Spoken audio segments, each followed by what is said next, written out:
పూలే front నుండి ఒక delegation అంతా కూడా పెద్దలు గౌరవనీయులు 45 సంవత్సరాలకు పైచిలకు మరి బీసీ ఉద్యమాలలో, బహుజనుల ఉద్యమాలలో, ప్రజాస్వామిక ఉద్యమాలలో అన్నిట్లో కూడా ఉమ్మడి ఆంధ్రప్రదేశ్ మొత్తం కూడా 50 మంది ప్రజలు గుర్తుపట్టేటటువంటి నాయకుడు గౌరవనీయులు ప్రజలు ఆర్ కృష్ణయ్య గారిని మరి మేమందరం కూడా యునైటెడ్ పూలే ఫ్రంట్ నుంచి తెలంగాణ జాగృతి నుండి కలిసి వారి మద్దతు కోరడానికి ఇక్కడికి రావడం జరిగింది.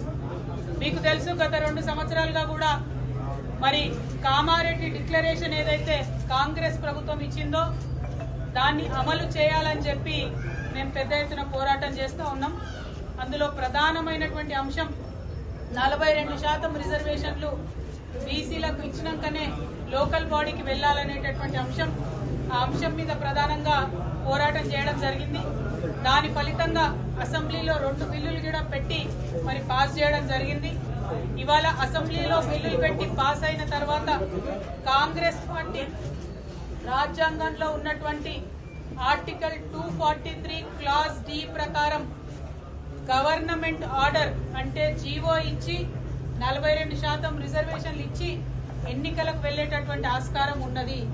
కానీ ఇక్కడ ఉండేటటువంటి కాంగ్రెస్ ప్రభుత్వం తమ యొక్క బీసీల ప్రేమను కేవలం మాటల వరకే పరిమితం చేస్తూ చేతలలో చూపించకుండా, అవకాశం ఉండి కూడా మరి రిజర్వేషన్ కల్పించకుండా నెపం మొత్తం మేము బిల్లు పాస్ చేసినాం, రాష్ట్రపతి గారి దగ్గర పంపించినామని చెప్పి నెపమంతా కూడా రాష్ట్రపతి గారి మీద తోసేసి బీసీలకు రిజర్వేషన్ ఇవ్వకుండా ఎన్నికలకు వెళ్లేటటువంటి ప్రణాళిక రచించడం చాలా శోచనీయం.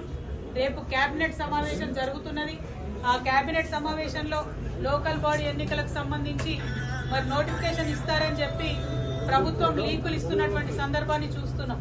మరి అందుకోసమే పెద్దల కృష్ణయ్య గారిని కలిసి ఈ యొక్క ప్రజా వ్యతిరేక విధానాన్ని తప్పకుండా మనందరం కలిసికట్టుగా ఎదుర్కోవాల్సినటువంటి అవసరం ఉన్నది. రాష్ట్ర కేంద్ర ప్రభుత్వాల మీద ఒత్తిడి పెంచాలంటే ప్రజా ఉద్యమాలే దానికి మార్గంగా కనిపిస్తున్నాయి. మరి రేల్ రోకో అనేటటువంటి నినాదంతోని ఔరేక్ దక్కా బీసీ బిల్ పక్కా, దానికోసమే రైల్ రోకో చేయాలనేటటువంటి ఒక మార్గాన్ని ఎన్నుకొని పెద్దలు ఆర్ కృష్ణయ్య గారి మద్దతు కోరడానికి తెలంగాణ జాగృతి తరఫున నేను, యునైటెడ్ పూలే ఫ్రంట్ తరఫున కన్వీనర్ శివశంకర్ గారు మరి మొత్తం అన్ని డెలిగేషన్ గా కూడా అందరం కూడా వారి దగ్గరికి రావడం జరిగింది. మరి వారిని మేము రిక్వెస్ట్ చేస్తా ఉన్నాం, మీరు ఇన్ని సంవత్సరాలు ప్రజా ఉద్యమాలు నిర్మించడం వల్ల ఇప్పుడు ఏ పెద్ద నాయకుడిని చూసినా ఆర్ కృష్ణయ్య గారు ఉత్తరం ఇస్తేనే మేము హాస్టల్లో చేరి చదువుకున్నామని చెప్పేవాళ్ళు ఈ రాష్ట్రంలో, ఉమ్మడి రాష్ట్రాల్లో అనేక మంది నాయకులు ఉన్నారు. మరి అటువంటి నాయకులు ఉన్నటువంటి సందర్భంలో మీరు ఒక్క మాట చెప్పి ఈ ప్రజా ఉద్యమానికి మద్దతు ఇవ్వవలసిందిగా మిమ్మల్ని కోరడానికి ఇక్కడికి రావడం జరిగింది. పెద్దలు ఆర్ కృష్ణయ్య గారిని మాట్లాడవలసిందిగా నేను విజ్ఞప్తి చేస్తాను.